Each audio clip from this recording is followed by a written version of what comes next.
The Kingsmen wrote a song about this next comic. Please welcome to the stage, Louie Allison. Where's Louie?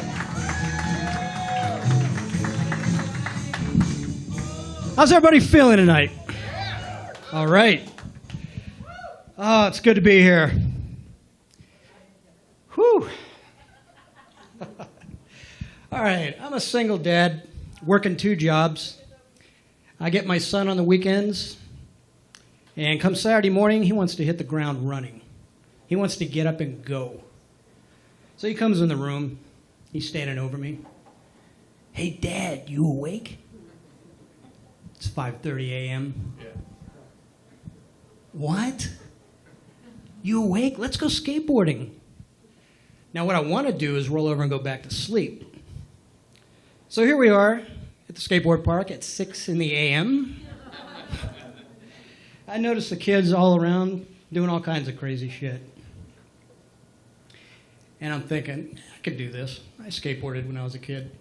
And all of a sudden, out of nowhere, this kid flies over my head. Upside down. That girl was good. How she pulled that off in a dress is beyond me. So I see my son out there. He's tearing it up. He's having a good time. And I'm getting video of him. And he comes up to me. He's like, hey, Dad, let me get some video of you. You sure that's a good idea? All right, here you go. So I get out there. And I'm cruising along. And I'm like, you know what? I got this. I'm badass. I'm a cool dad. Yo, check me out. And I look over and I see my son, and he's over there just hysterically laughing. So I go over to him and I'm like, what's so funny? I'm waiting for him to catch his breath. Dad, I don't know how to tell you this. Just tell me. You look like a dick. What? So I look at the video. Oh, shit. You're right. I look like a dick. So I said, tell you what, I'm going to get back out there. I'm going to try it again. You give me a heads up if you see that again. So I get back out there and I'm cruising. I'm trying to keep my hands down, not look like a tool out there. And minutes later, I hear clear across the skateboard park in front of everybody, Dad! Yes, son. Dick! Got it!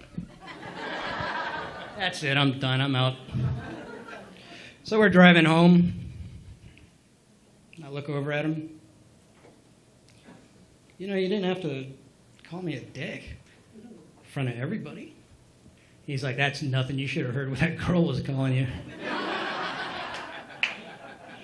So we're back at home and making breakfast.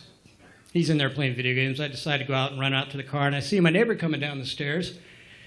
I'm like, oh. All right, I'm going to try to be a good neighbor. So I said, good morning. This guy looked right at me and kept going. Now I know this asshole heard me. Well, fuck you then. Guy turned, what? I said good morning. Not so good now, though, is it? Now, what I found out days later, talking to another neighbor, he just recently moved in. This guy was deaf. So when he passed by me, all he saw was...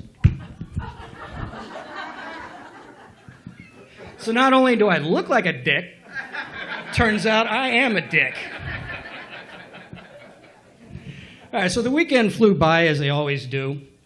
And I'm driving home after dropping off my son at his mother's out there in Mesa. And I notice a billboard for Gila River Casino, where you do you. And I'm thinking about, I already had a shit day. And I'm thinking, are they telling me to go fuck myself? I don't need to leave the house. I can stay home where I do me.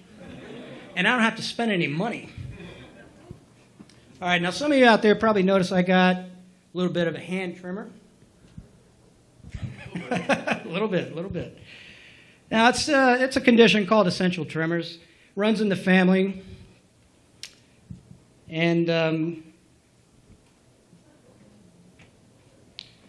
The only way I could get a job in the medical field would be to drink heavily. Trying to administer that shot, or let's say an IV. Guy's like, get the fuck away from me with that needle. That just ain't gonna happen. So, my brother, I talked to him on the phone, and he's out in Florida. He says, you know what, you sound pretty wound up. You need to come out. We'll do something a little unorthodox. Let's go skydiving. And I'm thinking, really? Now, after a few drinks, all I could think of at that moment is, dude, you should see how steady my hands are right now. Right now is not a good example, but... So a few days later, I'm out there in Florida. We're walking out to the plane. The anxiety is through the roof. Yeah, this is my first time. I've never done this. You get on that airplane, that anxiety doubles. So I'm looking around. I noticed on this flight was a school teacher. I was talking to her earlier. She said that the students chipped in to buy her, as a retirement gift, this experience of doing a tandem skydive for the first time. You're just human luggage at that point. So, along with her, 8 of my brother's special operations SOCOM buddies. And then there's my brother. And I'm thinking, there's no backing out now. I'm fucking skydiving today. So I look over my shoulder. I see the teacher calmly reading her novel. I'm looking nervously out the window at the clouds down below. And suddenly, I realized somebody on this flight farted. It might have been me. I was nervous. I wanted to get this over with. Let's get that door open, huh? So that door rolled open, and this deafening gush of wind just filled the plane. And I'm like, you know what? It wasn't that bad. Go ahead and shut the door. Teacher behind me, yes, it was. Leave it open. So we get up to the door. This is it. My instructor said, this is it. It's go time. So I'm holding onto the bar just above the door. And he's like, all right, we got a green light. Let's do this. Let go of the bar. Come on. What are you waiting on? Let's go. Let go of the bar. Teacher behind me, come on, jump, pussy. Next thing I know, I'm out of the plane in free fall.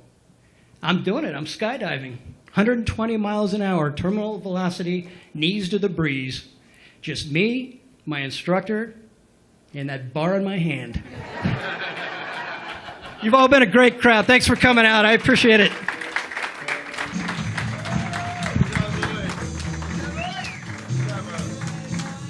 Louie. Let's hear for Louie Allison. Yeah.